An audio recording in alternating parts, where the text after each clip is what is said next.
42nd Street. It's the PIX 11 Morning News.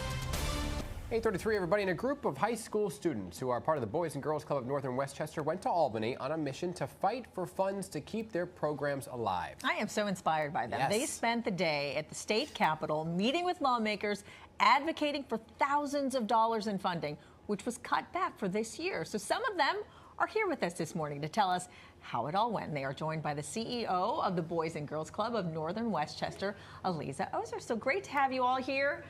Before we get started, I want these brave souls who went there to fight to introduce themselves. So we'll start with you in the front.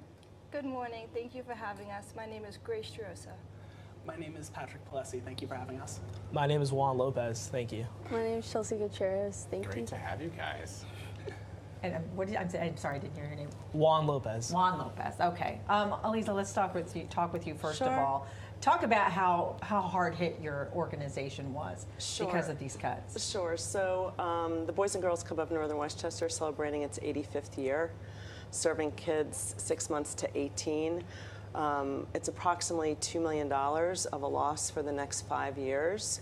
We're sure it was an unintended consequence, but there was a new financial eligibility criteria that really includes zip code. So in spite of the fact that our partner, Bedford Central School District, our adjacent elementary school is Title I, over 70% of the families and kids are eligible for free lunch.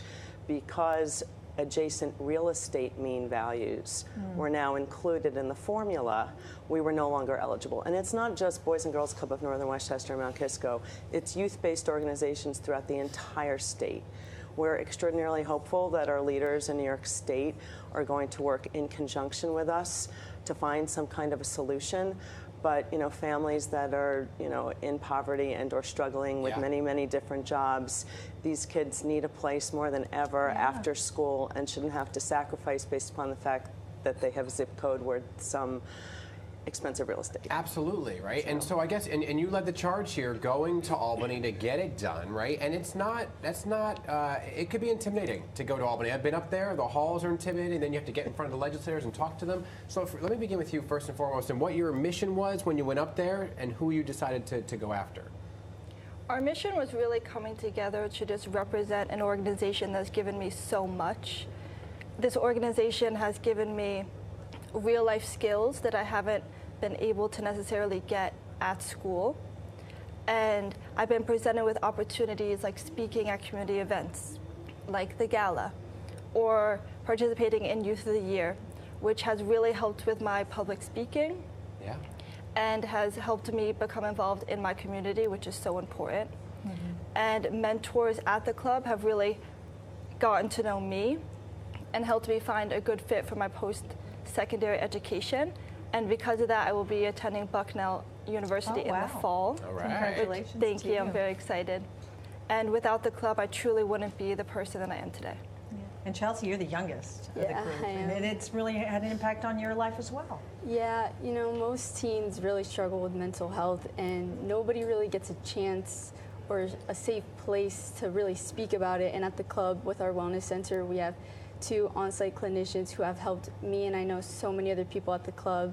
Our wellness center is open to everybody, and I have personally seen how great the impact that the wellness center has on everybody, because I know that I was able to open up with the help of the other staff to our clinicians, and I've really been able to get through some of the hardest parts of my life, and I know so many other club members and families have been able to do the same. That's amazing. And so while you were up there, Juan, let me come to you now. What did you feel your impact was? Did you feel that when you were up there that you were being heard? Yeah, I thought that all the staffers and legislative members that we talked to, they were all very kind and very welcoming. Through the Boys and Girls Club, I was taught life skills that I never thought I would learn. Through the leadership program, I was a CIT for half the day, and the other half of the day I was learning life skills through the financial literacy program. I was taught how to save, budget, and invest, which through school we don't really learn that, and I'm just very grateful that the Boys and Girls Club has been a second home to me and just a great community. Did you speak, Patrick? I did not. You did not? Yeah. No, I mean at Oh, Albany. yes, I did. Yes. What did you say? I talked a lot about career development. The Boys and Girls Club has really allowed me to be a youth in the workforce, teaching me skills that not really many can get at a secondary education. I've learned a lot about independence, financial management, work ethic, all stuff that is setting me up for a future in the workforce. I teach at the Boys and Girls Club. I am an employee. Swimming. I teach swim lessons to kids from 3 to 11, Amazing. and it's really something special because it's really important for these kids to learn how to swim.